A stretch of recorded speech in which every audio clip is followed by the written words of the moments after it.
the video.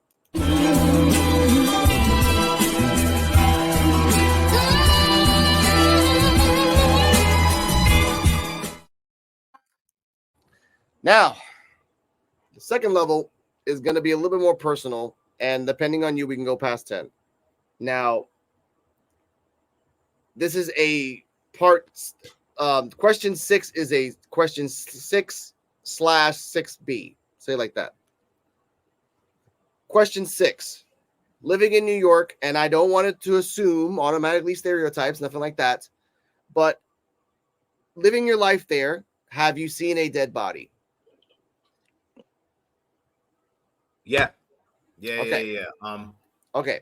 Twice. Question 6B. When was that?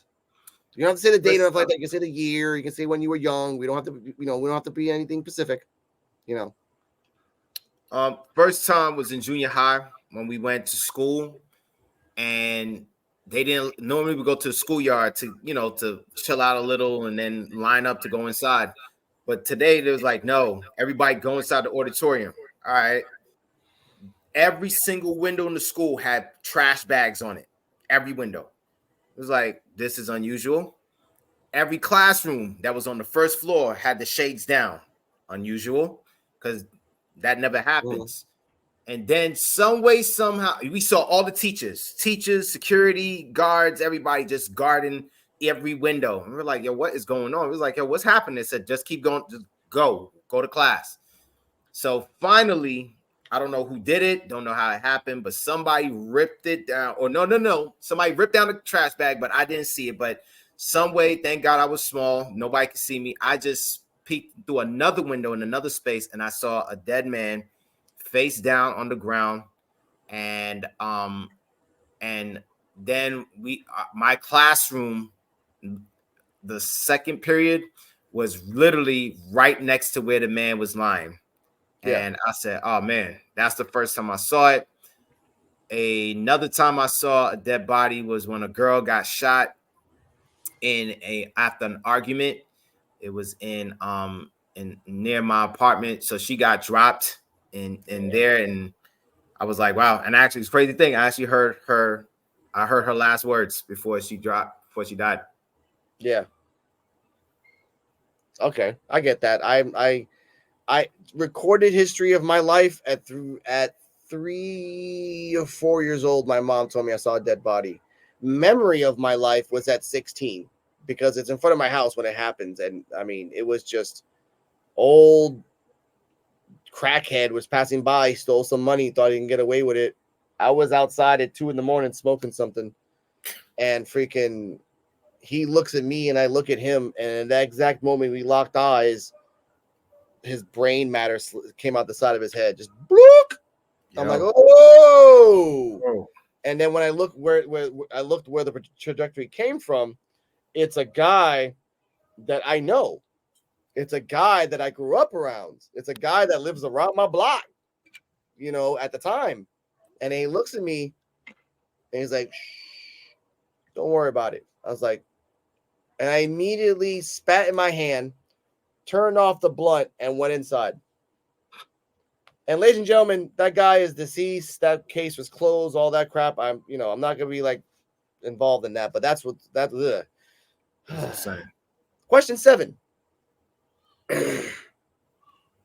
When this is a really tricky one to say about this. Where is a place where you were growing up where they told you never to pass? And like, not even from your parents, from the sense of like life in general and the people around your community is like, don't go in that fucking place because it's just bad. Right. Yeah. No, I couldn't even use it because my mother didn't know that. She didn't know. My mother was not street smart like she thought she was. We grew up on that. We understood the streets. We saw it. This is when we had before, like after the Decepticons in Brooklyn.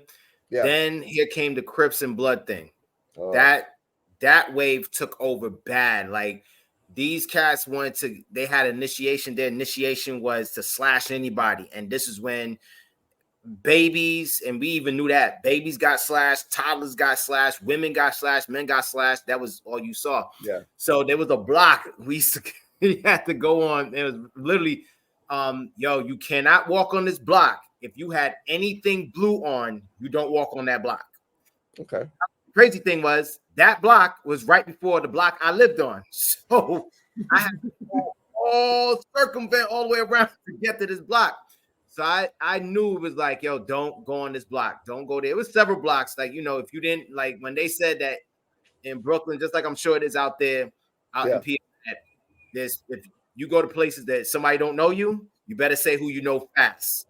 And oh yeah, we have those spaces out here. And from Brownsville to all over. So yeah, it was that block. Like, yo, don't go there if you got blue on. And there was another block. Like, then there was once that was Crip dominated. But you went there and you wore red, and I remember, and that was the block I used to live on at the time. And I came in there and, you know, went to go see my boy because he still lived in the old building I was in. And somebody saw me and they was like, yo. And next thing you know, everybody just popped up and started like getting ready to mobilize. I didn't know who they was coming after, but thankfully I knew somebody, and I went to see my boy and everything. My boy looked at me and was like, yo, you walked in with that? I had a red hat on. And when I said, yeah, I was like, they, you know, my old building. But when I came out, one was almost coming up to me, and then one of the guys, he said, yo, Am. He said, don't ever come back with that. I said, oh yeah. I didn't know that. It slipped my mind. He said, yeah, we know you're not with them, but we just telling you. So yeah, I got it. Alex, that hat went in the garbage. Yeah. I got home. Never again. So yeah. I get that. I understand that completely. Like in times of now, ladies and gentlemen, the place you just don't go is called Bayamon. And anyone from Bayamon, come at me. You know damn well you guys are freaking murderous over there. Don't get all mad when someone from here says it. Okay, freaking Bayamon. They even have memes where you hear like Michael Myers music when you just see the word Bayamon. I'm like, oh, come on now, that's not me. I didn't make that. Someone else did.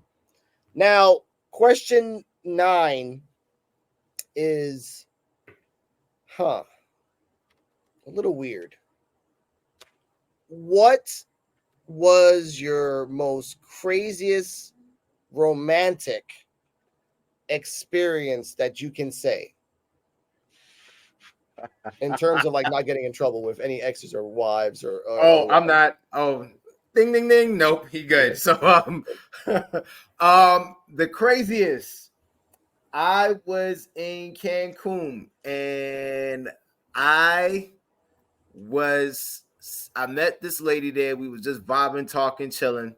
And out of nowhere, she said she just took off her clothes. And she said, come on, come with me. And she said, and she just went in the water. And she just sat. She said, come and sit with me. I'm like, what? And she said, come on. And I was looking. I said, I F it. So I just took off my clothes and we sat in the Gulf of Mexico naked. And stars, moon, bro. It was so dope, man. And we just sitting there talking. And I was like, wow. Now, yes, it's romantic and it's great, that sound, brother. When I got out that water, I was like, holy crap, I am naked in Mexico. This can go wrong.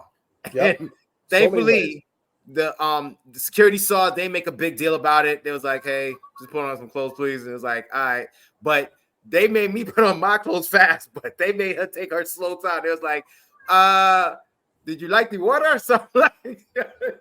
So, but that was one of the craziest times with the girlfriend. Yeah, I'm just gonna keep it for that one at this. But that was, well, she wasn't my girlfriend, but it was just a lady who I met. But I'm just that spontaneous guy, so I think that was like my third most spontaneous thing I've ever done. Okay. That's ladies and gentlemen, I guess to compare, to do something crazy. I mean, when I was flying to boot camp, I met a girl that was from my same island, and we did romantic things in the bathroom in the airport. So that's one. Or the time that I went to the rainforest, and then a friends of mine like, hey, I work in a hotel, and I know these 4 women from Detroit that this woman keeps saying carpe diem, seize the day, and she wants to get dick down. I'm like, all right. And I went underwater and did fellatio to a woman in a jacuzzi, which is the dumbest thing ever, ladies and gentlemen, in a hotel. I did That's that too. disgusting. That is I know, but dope. like I learned, I didn't know that when I was a kid. I'm like, you shouldn't do that. That's disgusting. You No, get rashes. no. Disgusting. Whatever. Yeah. So I did all that crap. That's another time. Or the time where I met the mother of my child, and in the first day I met her, and I was drunk as a skunk. She went woo woo on me and woo woo we all that night, and she can't say anything because I've already said the story 1,000 times. So that's stuff that I've done. That's like a 6 out of 10. But the number 10. Speaking of 10, when was your first fight? Not the first fight you won, not the first fight you lost, but the first fight. Oh man. First fight, I would say when probably I was 7 or 8. We just threw. It was just one of those. I threw, you threw, and then it was one of these, and that was it. Okay. My first real fight came in 7th grade, where this dude thought I said something about him and I didn't. He just started cracking me in the back of the head, and I got up and I punched him, and we went at each other, and then our teacher was saying stop, and then in mid swing she came to break us up. I cracked her in the jaw, and we both got suspended. And I was a hero for the day because everybody was like, oh my God, I knew somebody was I was praying somebody was going to teach you, but you, of all people, you. So I was a hero for the day, but I didn't feel good. And then when I finally got back from my suspension, I apologized to her. She said, nah, it's okay. It wasn't your fault. And I just told her I just got tired of being picked on because I was being bullied because I was 5 foot nothing. And, imagine you got a whole class wanting to beat you up every day. And there's not much you can, at some point you get tired of it. Yeah, I can understand that. And people like there, ladies and gentlemen, fighting is not the answer. Always be verbal first. And if you have to be physical, try to do this safely. You don't want to get one punch knocked out into a coma, which has happened many a time in my life that I've seen. Now, I want to thank you for giving us from 1 to 10. And do you want to keep going to the uncensored? All right. I always give people pause and everything else. All right. Before I continue, I want to give a second to everyone to understand that I'm just stalling really to just do this.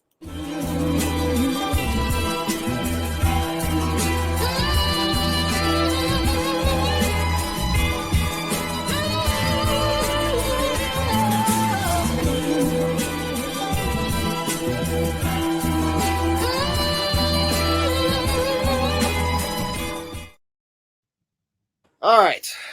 Now for the final level, and or more, depending on how we go with this uncensored time.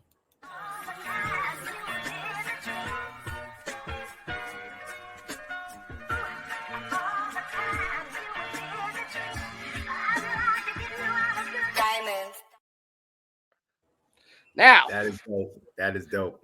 I'll tell you the app that I use. So you can use it on your phone.